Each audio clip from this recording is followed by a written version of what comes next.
Jonathan Schick back with you with another episode of Shtisel Man, and we're looking at Season 1, Episode 7, and a true story from my own life, which is connected to this episode where Gitty gets robbed. In the beginning of the episode, Gitty gets robbed.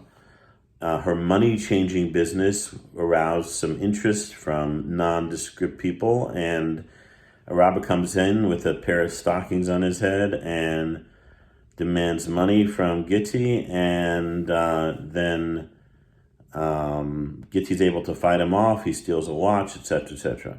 So what's the whole deal with money changing in Israel society? That we'll spend a little bit on that, but the main thing I want to share is that something like this happened to my own grandmother many years ago in Jerusalem, just in the same neighborhood as where Shtisel is set. So first of all, about money changing. So money changing is very popular because the banks charge a little bit more, and it's a great way for people to make some side income from changing money at a slightly better rate, or sometimes even a better than slightly better rate. And when I was in Israel, I studied in Israel for over almost 3 years, back in the mid 80s, and I would routinely change money at these places. I rarely would go to a bank. And there was a place, a money-changing place, right around the corner from where my grandmother and grandfather lived in Jerusalem, in an area called Geula, which is right near Mea Shearim. It's sort of just right a block away, if you will, from part Mea Shearim. So just as quite Haredi, religious, Orthodox. We didn't use the term Haredi back then, actually. We used more of a term just being Orthodox, or what the term is known as Frum, F-R-U-M, which means religious, observant, whatnot. So I was not there at the time, although I was in Israel at the time when this happened.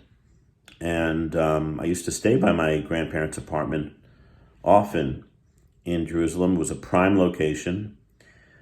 And unfortunately, unfortunately, I was not there when this happened, because I could have maybe done something towards it. But my grandmother, who was not a money changer, this is, by the way, after my grandfather had passed away already, my grandmother lived a few doors away from a money changer.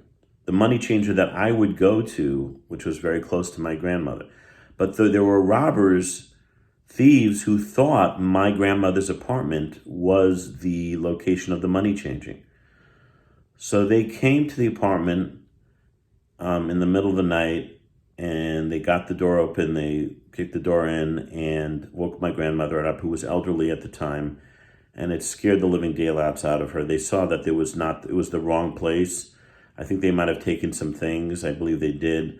But it was more the trauma after the event that really, unfortunately, caused my grandmother to lose a little bit of her capacities, and led to, not necessarily led to her death, but unfortunately led to a period in her life that was less functional. Very, very sad situation. But again, they came in thinking there was the money there. And they were sad to see that they picked the wrong address. But unfortunately for my grandmother, it was too late for that. So these are things that go on. Robbing, what happened to Gitty is actually, could really, really happen. Money changing is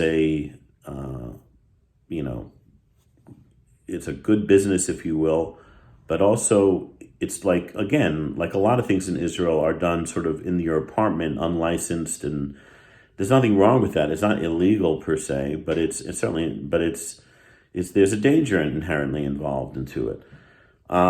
Anyway, bottom line though, we see from Gitty's response, she shakes off the attacker, but as she tells Talipa, can't sleep at night, and there's PTSD that comes from these things.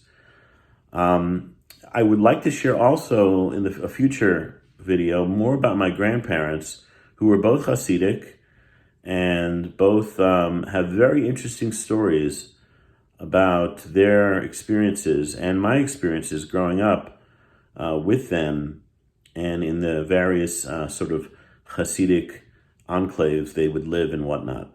Hope you enjoyed this little true to life vignette, and we'll be back with more next time.